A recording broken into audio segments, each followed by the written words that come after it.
那我先说，喊房价跌是一直以来做媒体 YouTube 频道的流量密码，做新闻的都是这样操作，做 YouTube 频道的更是要这样子操作。你信不信？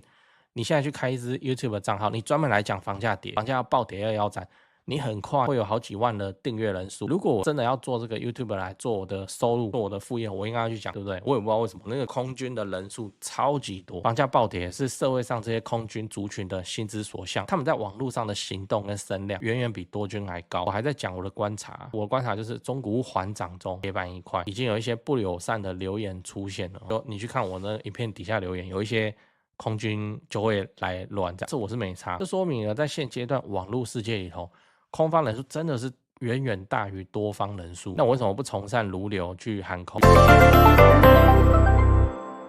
房价要崩了吗？先说结论。那个数字里面有玄机，尽信数字不如自己去市场做功课。嗨，我是买房阿元，订阅买房阿元。我先祝你老了有房也有钱。我们在上一支影片聊了你该怎么对待房客，如果你还没看的话，可以看一下。那今天我来跟你讨论房价崩盘了吗？这是一样来聊一个新闻，标题就是全台10大房价松动区出炉，高雄男子晚1个月进场现省100万。对，这就是空军最爱的新闻，房价崩盘。然后还有做一张表，照顾 Podcast 的听众，我来简单念一下。它标题是写说7都10大房价松动行政区，然后第一名是高雄男子，2024年6月到8月单坪31万，2024年9月到11月单坪26万，跌幅14.8%。第二名台中太平，2024 6月到8月单坪31，9月到11月单坪26.7，跌幅13.9%。第三名高雄左营，2024年6月到8月单坪35万，9月到11月单坪30万6，跌幅12.8%。所以如果我们单看这张表，你心里第一个想法也是，我干，房价崩了哦，幸好我没买。然后空军就好险哦，先知这样。好，那我们先让空军开心3秒钟。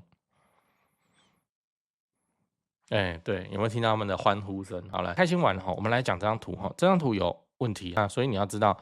房市不能只看数字，我们来讲问题在哪里。来，我框给你看了来，资料来源是591实价登录，这当然没问题，因为591也是去捞内政部实价登录，然后辅以一些信义永庆自己的实价登录。它统计类型为成屋住宅产品、大楼、华夏公寓、套房全部混在一起弄，这个就有问题了。这个就是我之前讲的一讲就整个台湾，一讲就整个房市。这种复杂的房市被你一笔带过，当然我们的中央的官员也是看数字在下决策的所以决策才会如此之奇怪。好 ，OK， 大楼、华夏、套房、公寓这几个价格差很多，而且屋龄居然没有去细分屋龄，那个0到1年的就是交屋的那种，然后5年新城跟50年公寓跟65年透天全部放在同一个池子里面去做平均，算出来的答案当然是失真。那为什么这个算法在过去可行？因为过去房市在热，大家都在涨，大家都在卖你去算这个房价涨多少，我在看也是有问题就是实际去猜没有，领跑都是预售，中古都动得比较慢这样。现在房市已经变了，除了吹冷风以外，正在发生的另一个状况就是低总价成交的比例拉得很高。第一种，我解释一下，因为现在第7波限管制出现，第2屋自备5成，第3屋自备7成，所以现在很多人会转看低总价的，或是有些自产客会直接转头去买几百万的公寓不贷款的，所以反映在数据上就会变成你现在看到，然后房价崩了，其实没有，就是那个高单价、高总价的新成屋数量下降，成交量下降，低总价的中古屋交易量上升，一来一往之间看起来就叫房价崩了，但其实你去现场看，那个房价叫不动如山。最后你要知道，为什么大家都在讲房市崩盘我们也来聊一下。你现在一定很有感，就是电视打开，网络一搜寻下去 ，YT 这样YouTube 一打开来看看，一大堆人都在说房市崩盘。就算是之前看好房市的人，也都开始讲崩盘当然，有流量是一回事，还有一个更深层的原因。这原因是说，房市变冷的时候，才会出现更多的卖方不是买方卖方屋主。这个逻辑我之前也讲过，就是说房市在热的时候，卖方都怎样惜售嘛。你看你手上的股票，我们用股票来比喻台积电在暴涨中，你把它卖掉，怎么想的？落袋为安，屁，就是想看还会更高。所以在暴涨的时候，大家手上房子捏得很紧很紧，这样开始出现了松动的迹象，是不是大家开始跑就这样。同样的，你今天看到房市变淡，新闻就这样报嘛，然后很多专家也出来讲，然后那个房仲工会，然后永庆房屋各个新闻稿都这样讲。房价要跌预期跌10到15%什么的。好，那你心里的预期就会是什么？回归我们刚刚股票案例叫落袋为安，对不对？先赶快去把它卖掉，因为要跌了。我现在早卖我就多赚哦，我晚卖我就少赚，就这样。所以房市变冷的时候，房仲怎样更容易开发屋主？你看，假设我是房仲，我就去跟你聊天，然后拿这个新闻给你看，你看。高雄男子，你手上高雄房子，你要不要赶快拿出来给我卖？我赶快帮你卖，你晚卖2个月，之后又怎样？我也没有要说房仲很邪恶之类的，因为如果你是房仲，你也会这样子做；我是房仲，我也会这样子做。房仲要的是成交，成交的前提是要有货在那个屋主手上，那屋主在暴涨的时候都不卖，都要想想看能不能再探新高这样。也就是说，房价崩盘这个说法。在中古屋市场里头来说，对房仲有利，因为屋主会更好讲话，更容易松动；对名嘴也有利，为什么？因为有流量。在网络的世界上，空跟多的流量完全不成比例，就是空军一大票，然后多军大概一点点，就是这样啊。所以大家都乐见其成去强调这个崩盘。那这也是我在说的，你要有自己的判断。那像我在看这张表的时候，我就会觉得很奇怪，10大房价松绑行政区里头5个在高雄，那我怎么没有感觉啊？那我们有在看了，我们还是觉得房价铁板一块啊，就是这样。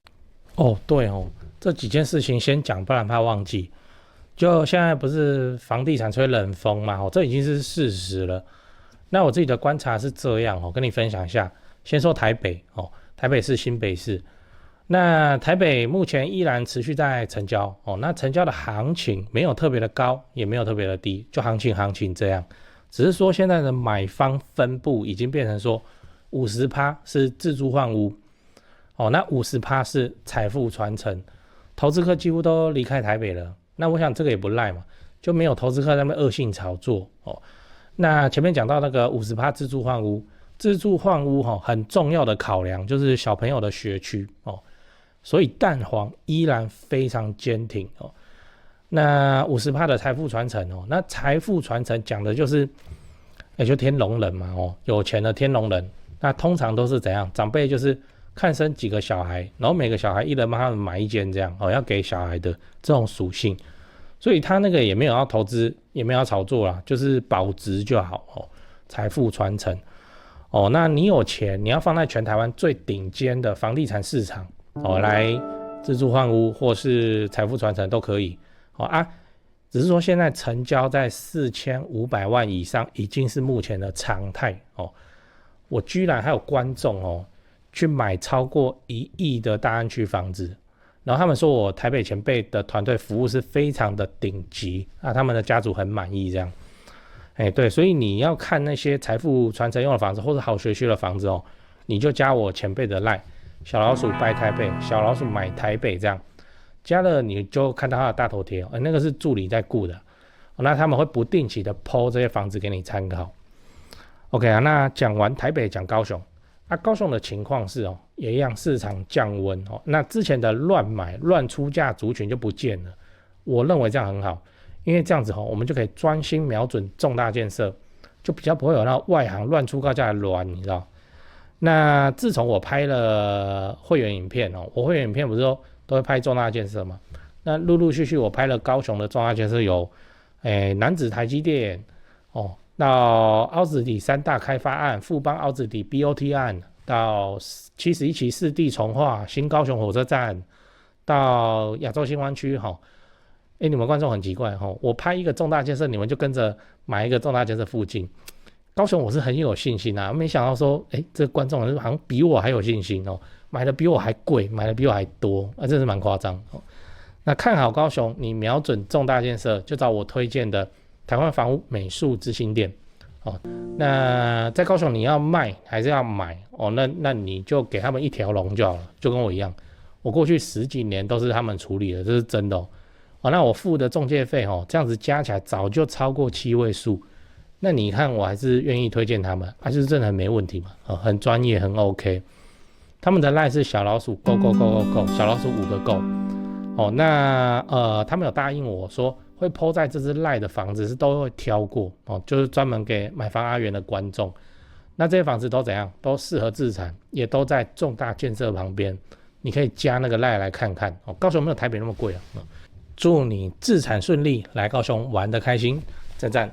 讲八卦，我之前也在周日、周六会上的 Podcast 的节目中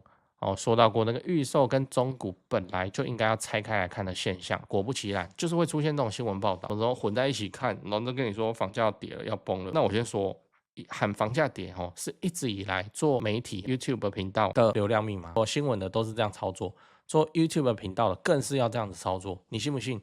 你现在去开一支 YouTube 账号，你专门来讲房价跌，房价要暴跌要腰斩，你很快会有好几万的订阅人数。如果我真的要做这个 YouTube 来做我的收入，做我的副业，我应该要去讲，对不对？我也不知道为什么那个空军的人数超级多，房价暴跌是社会上这些空军族群的心之所向，他们在网络上的行动跟声量远远比多军还高。我还在讲我的观察，我的观察就是中古屋缓涨中，铁板一块，已经有一些不友善的留言出现了。你去看我的影片底下留言，有一些空军就会来乱这我是没差。这说明了在现阶段网络世界里头，空方人数真的是远远大于多方人数。那我为什么不从善如流去喊空？因为这个就不是我本业，我就是